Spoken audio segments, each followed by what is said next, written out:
residential subdivision to file an objector's petition. There are 4 things that are required to be in that petition. It needs to fully state the nature of the objection. It needs to state the interest of the objector. It needs to have a prayer for relief. And it needs to state the name and the address of the objector. Here, the only one that is truly done is the name and address of the objector. There is no prayer for relief. There is no statement of the interest of the objector, and the only grounds for objection are, quote, nonconformity, with no statement as to what about the nominating papers does not conform with what provision of the election code. And I would note that in Mr. Kitover's email today, he talks about a records exam summary in this case and how one was not created.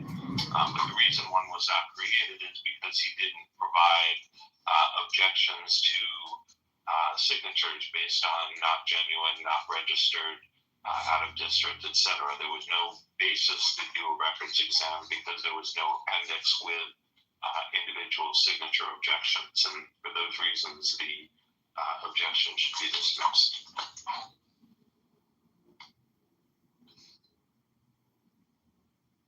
Mr. Kitover,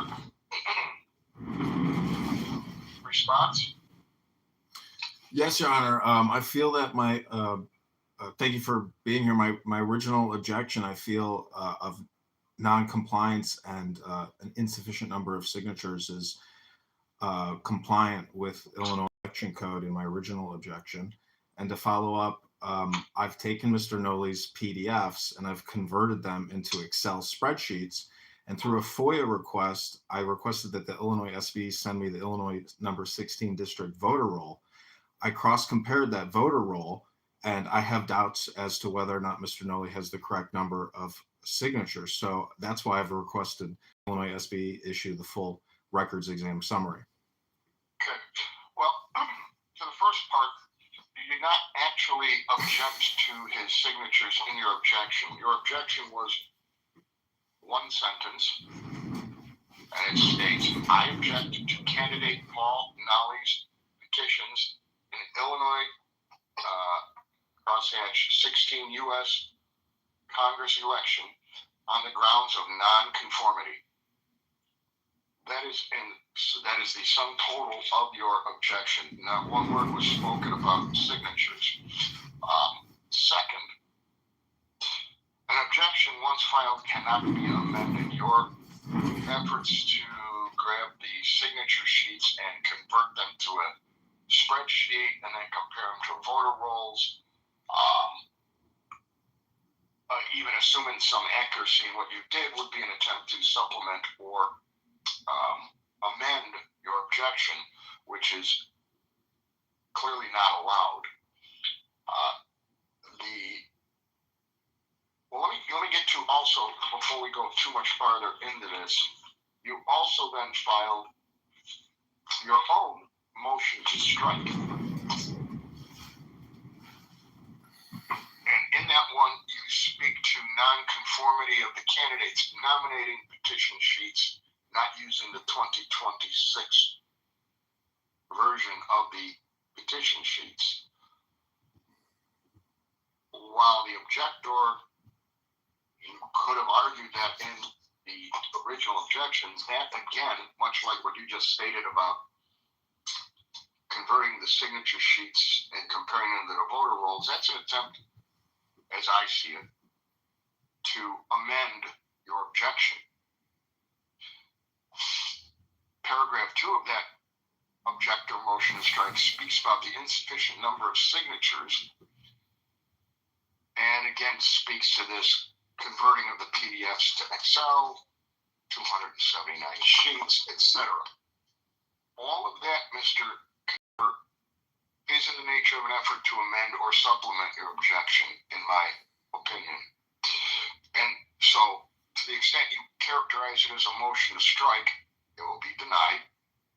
I am taking it as a motion attempting to amend or supplement your objection. Now, back to the objection itself and the motion to strike. This is John.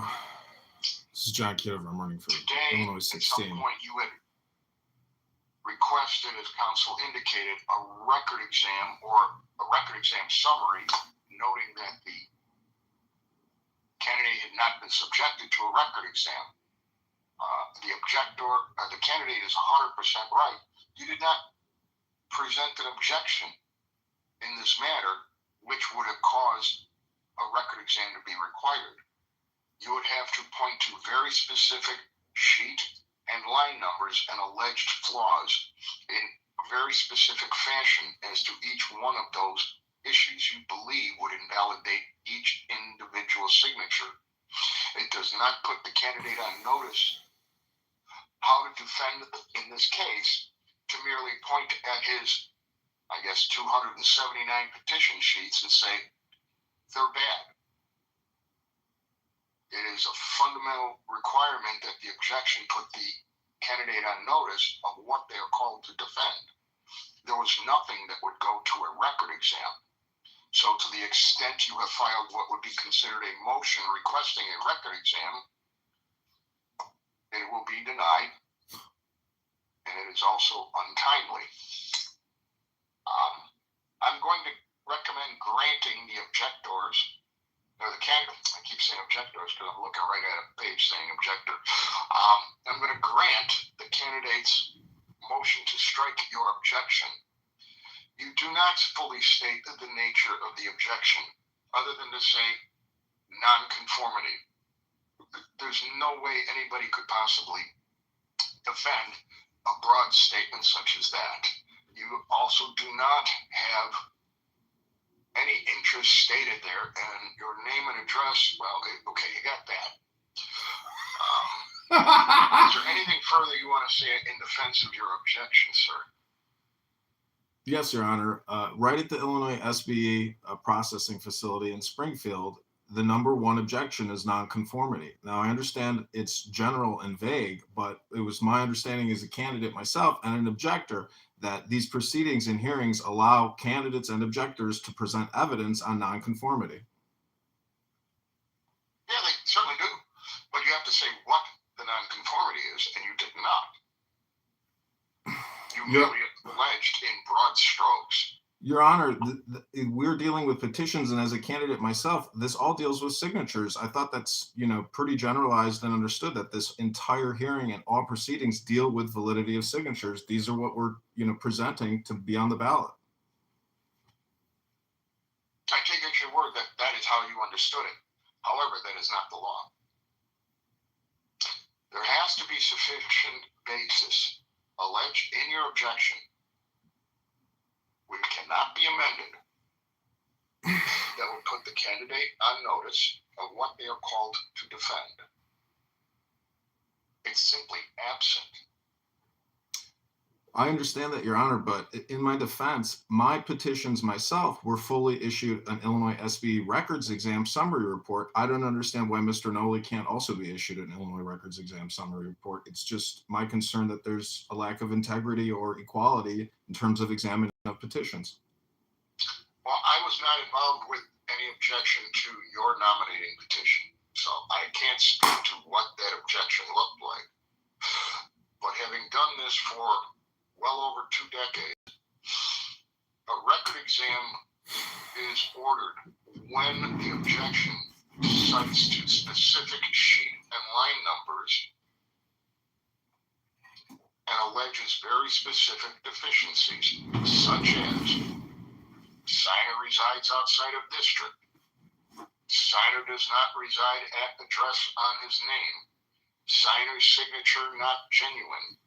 There's several others, but that's the concept. Your Honor, I've seen these objection sheets, and I could easily have filled out a blanket objection sheet for every petition sheet and submitted it. I mean, I'm just concerned that doing that is the exact same thing. I could very easily have submitted corresponding objections for every line item through a PDF blanket document. I just didn't do that. But I assume that my motion to object on, general noncompliance authorizes a full Illinois SB records examination. I was under the wrong impression, and I apologize, Judge. I understand, and I'm not holding, I'm not castigating you. These are very specific requirements for objections. I can only say that your assumptions, as you stated them here today, were simply incorrect. It required far more than what you did. So I will be granting the candidate's motion to strike and recommend to the board that they dismiss your objection. Anything further on behalf of the candidate? No, thank you. Anything further, Mr. Kitover, on behalf of the objector? Oh, Your Honor, I mean, I can just say that simply copying and pasting objections on every single variable on a petition sheet is very easy to do. I didn't do that, but I'll be making, my thoughts with regards to that at public comment with regards to Illinois SBE. And I thank you, Your Honor, and I thank you as well. Thank you. All right, this will conclude events in 25 SOEBGP 527 with the recommendation that the candidate's motion to strike be granted and that the objection be struck and dismissed as insufficient in law and fact. Thank you. Thank you both. Mr. Kitover, I assume you'll be on the speaker for 526 when that one comes rolling up in a few minutes? Yes, Your Honor. All right, I'll be calling you back. Thank you. Bye-bye. Enduring and earth continues long. The reason why heaven and earth are able to